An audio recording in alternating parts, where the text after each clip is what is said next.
Today we're diving into a really challenging idea from author Mike Arnold. He argues that if you really want to understand the conflict in Nigeria, you have to look past the day-to-day headlines. His work makes the case for a 220-year project to fully Islamicize the entire nation. Now, our goal here isn't to say if he's right or wrong, it's to walk you through the evidence he lays out step by step. So how exactly does he build this case? Well, we're going to start with his main idea, this conquest thesis. Then we'll rewind the clock, going from the early caliphate all the way to independence. After that, we'll get into what he calls the architecture of power, the modern laws and systems. We'll then see how he brings it right up to the present day with the current administration. And finally, we'll look at the real-world impact on the justice system according to his analysis. Okay, so let's dive right into the core of his argument. The big claim here is that what you see in the news every day, well, according to the author, that's just the surface noise. He says it's meant to distract from a much bigger, much more intentional pattern. So you hear terms like farmer-herder conflicts or security challenges, right? Well, the author argues those are basically deliberate misdirections. He's saying the real story isn't just a bunch of random, tragic events, but one single, ongoing effort. And here's the kicker. He claims it's not just history, it's actually picking up speed today. And this is really the key to understanding his whole argument. He says, look, instead of getting bogged down in the tragic violence itself, he wants us to look at the underlying framework. He basically argues that the most powerful evidence isn't some big secret. It's right there in the open, written into the country's laws, its constitution, and who gets put in charge of things. Okay, so to really get where the author is coming from, you have to understand that he's not just talking about the last few years. He argues that this whole thing didn't just pop up out of nowhere. The foundations for it, he says, were laid more than 200 years ago. The author lays out this timeline, and he says you can draw a straight, unbroken line through these key moments. It all starts back in 1804 with the jihad that created the Sokoto Caliphate. Then he jumps forward to Nigeria's independence in 1960 and the vision for the new country. After that, he points to the brutal Biafran Civil War, and then this really critical moment in 1986, when according to the source, Nigeria was secretly signed up to the Organization of Islamic Cooperation. And this right here, for the author, this is basically the smoking gun. Think about it. At independence, the most powerful political figure in northern Nigeria was Ahmadu Bello, a direct descendant of the guy who founded the caliphate. So when he says this, the source doesn't see it as just talk. They present it as a clear-cut statement of intent, that the goal for the new Nigeria was to, in essence, rebuild an old empire. Okay, so with that historical backdrop set, let's jump back to the present. This is where the author starts laying out what he calls the structural receipts, the hard evidence in the laws and institutions of Nigeria today that he believes proves his case. Okay, this is pretty fascinating. The author drills down into Nigeria's 1999 constitution, and what he finds is this. In a document for a country that's supposed to be secular, the word Sharia pops up 73 times. Islam is mentioned 28 times. And Christianity, or the Bible, 0. Not once. And according to the source, this wasn't just words on paper. The author points out that as soon as that constitution was passed, those very sections were used as the legal justification for 12 northern states to bring in full criminal Sharia law. We're talking punishments like amputation and stoning. And the argument doesn't stop with the law books. It expands to things like political geography and even national symbols. For instance, he points to how state borders were drawn, claiming they were gerrymandered to give the North a permanent political advantage.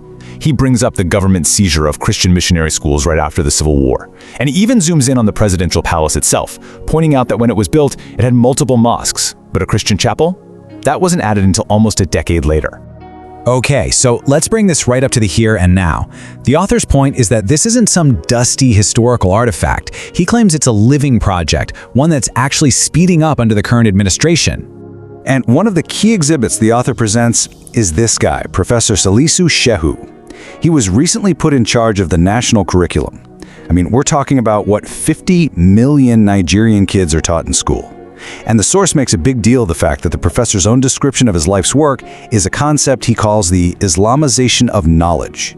Then the author rattles off a list of recent government decisions that he says are more proof of this trend. He starts with the historic move to run on the country's first ever Muslim presidential ticket. He points to the government issuing what are known as sukuk, or Islamic bonds, to pay for public works. The source also flags a new military cooperation deal with Turkey, a major Islamic power. And finally, he brings up reports that the government has been arming a Fulani herders group, while at the same time allegedly taking weapons away from local defense groups in other communities. So this next part is where the author tries to take all these big, abstract ideas about laws and systems and show what they mean for actual people. The source material uses specific legal cases to really drive home the human impact of the legal structure he's been describing. And to really hammer home his point about what he calls a two-tiered system of justice, the author puts these two cases side by side. It's an incredibly stark contrast. On one side, you have the case of Deborah Samuel, a Christian student killed by a mob after being accused of blasphemy. The result? Her killers were acquitted. Then you have Rhoda Jatto, a Christian woman who, according to the reports, spent 19 months in prison. Her crime? Condemning that very murder on social media. The source then presents another really sharp comparison, this time between how the state treats perpetrators and how it treats their victims. It describes a government program for so-called repentant jihadists where they apparently get job training, cash, even startup equipment for a new business. And at the same time, the author claims the people who are victims of that violence, they've had their displacement camps bulldozed and have been told to just go home, often back to the same unsafe villages they fled from. And then the author hits you with this one single, staggering number to try and put the human cost in perspective. According to his source, a jaw-dropping 90% of all Christians killed for their faith anywhere on earth are killed in Nigeria. For the author, that's not just a statistic, it's a measure of how globally significant this conflict really is. And right after hitting us with that 90% figure, the author immediately juxtaposes it with this: the official position of the Nigerian government, as stated just last year. There is no religious persecution in Nigeria. For the author, it's that huge gap between the alleged reality and the official story that is the entire point. So to wrap up his argument, the author's final point is basically this. You can try to explain away the violence, call it something else, but what you can't explain away, he argues, is the structural evidence. Everything from the Constitution to the courts to the curriculum. In his view, when you put all those pieces together, they form an undeniable record of one continuous 220-year-long project. So we'll leave you with the big question that this author's whole analysis really pushes to the forefront. He's laid out a case not of random violence, but of a deliberate 220-year structural conquest. Now, whether you buy his conclusion or not, the evidence he pulls together kind of forces you to ask a really tough question. At what point do a nation's laws, its appointments, and its actions start to contradict its official identity as a secular state?